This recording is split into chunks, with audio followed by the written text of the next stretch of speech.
Look, I know what you're thinking. Another expat with a Thailand channel talking about why they moved here. Yeah. But here's the thing, man. Everyone talks about the beaches, the cheap beer, the cost of living. That's not why I left. Those are bonuses. The real reasons, way more surprising. And honestly, kind of dark when you think about what we've normalized back home. I spent 32 years in the US, most of it in Seattle. Tech job, decent salary, had my own place, did everything quote unquote right. And I was miserable, not in an obvious way, not crying in my car or anything dramatic, just this low grade, constant stress that felt so normal I didn't even realize it was killing me until I got here and it just stopped. And that's the thing nobody tells you. You don't realize how exhausted you are until you're not anymore. So let me walk you through the actual reasons I left, not the Instagram reasons, the ones that made me sell everything and buy a one-way ticket with no backup plan. First one's gonna sound obvious, but it's not what you think. Healthcare. Yeah, everyone knows American healthcare is expensive, but it's not just the cost, bro.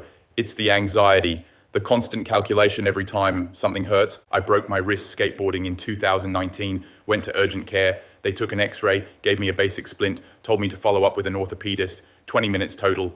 Bill came a month later, $4,300. My insurance covered part of it. I still paid $1,700 out of pocket for an x-ray and a splint.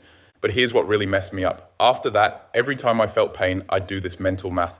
Is this bad enough to go to the doctor? Can I wait? What if it gets worse? I had this shoulder thing for like 8 months, just dealt with it. Turned out it was a partially torn rotator cuff that got worse because I waited. In Thailand? Dude, I go to Bangkok hospital for checkups like I'm getting coffee. Last month I thought I had an ear infection. Walked in, no appointment. Saw an ENT specialist within 30 minutes. Full exam, antibiotics, follow-up scheduled. Total cost? 1,100 baht. That's like $32. Second reason nobody talks about, time poverty. Americans are time broke, man, and we act like it's a flex. I was working 50-hour weeks minimum, hour commute each way if traffic was good, which it never was. So that's 60 hours a week just for work and commuting. Then you've got errands, grocery shopping, laundry, gym if you're lucky, trying to see friends, maybe a date if you can find the energy.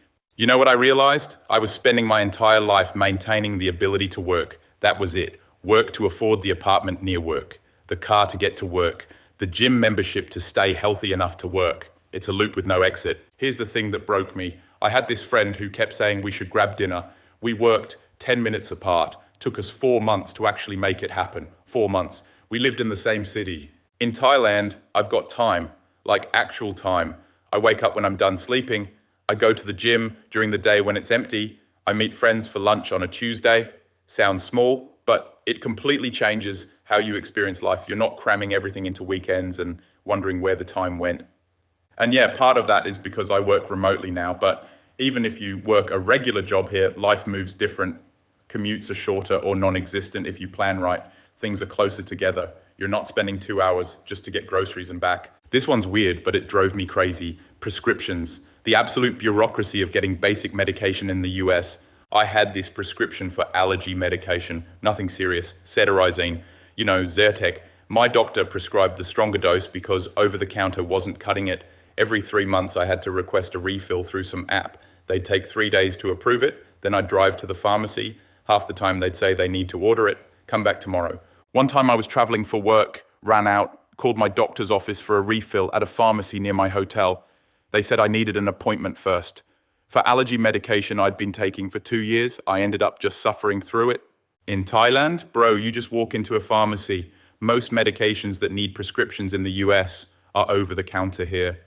You talk to the pharmacist, they help you, you walk out, 5 minutes.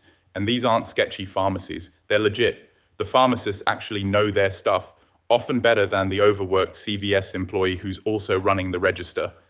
I needed antibiotics last year for a sinus infection, walked into a pharmacy, explained my symptoms to the pharmacist. She asked a few questions, sold me exactly what I needed, $12, done.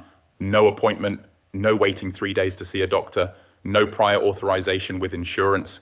The freedom of that is insane. You don't realize how much medical gatekeeping stresses you out until it's gone. Here's one that might sound weird, social exhaustion. American social culture is performative, man. Everything's a production. You can't just exist. You've got to optimize your LinkedIn, perform on Instagram, go to networking events where everyone's pitching themselves. Dating is like a second job. Everyone's shopping and you're competing with everyone else's highlight reel.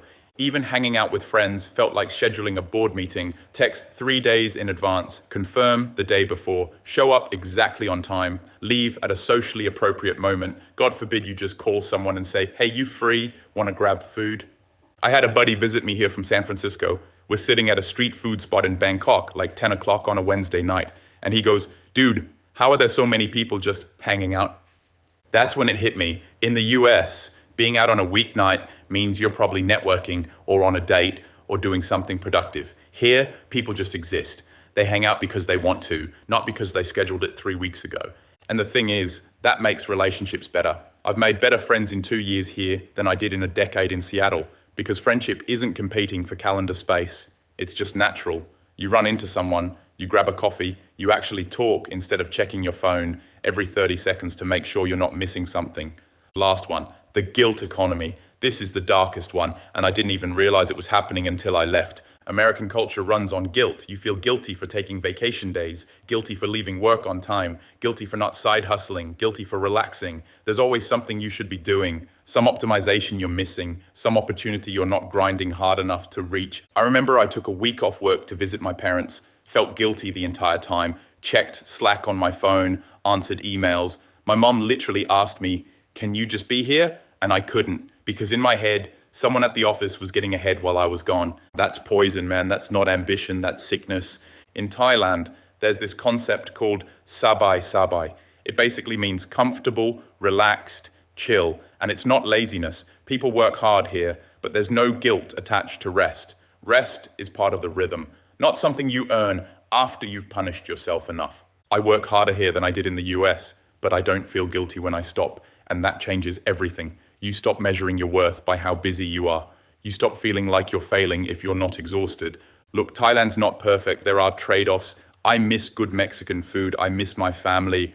Some days the language barrier frustrates me. But here's what I don't miss. I don't miss the anxiety, the constant calculation of whether I can afford to get sick, the guilt for existing, the performing, the time poverty, the treadmill of working to afford the life that lets you work. People think I moved here for the beaches or the cost of living. Those are nice. But the real reason, I was tired, man. Tired in a way that a vacation doesn't fix. And I didn't even know how tired I was until I stopped.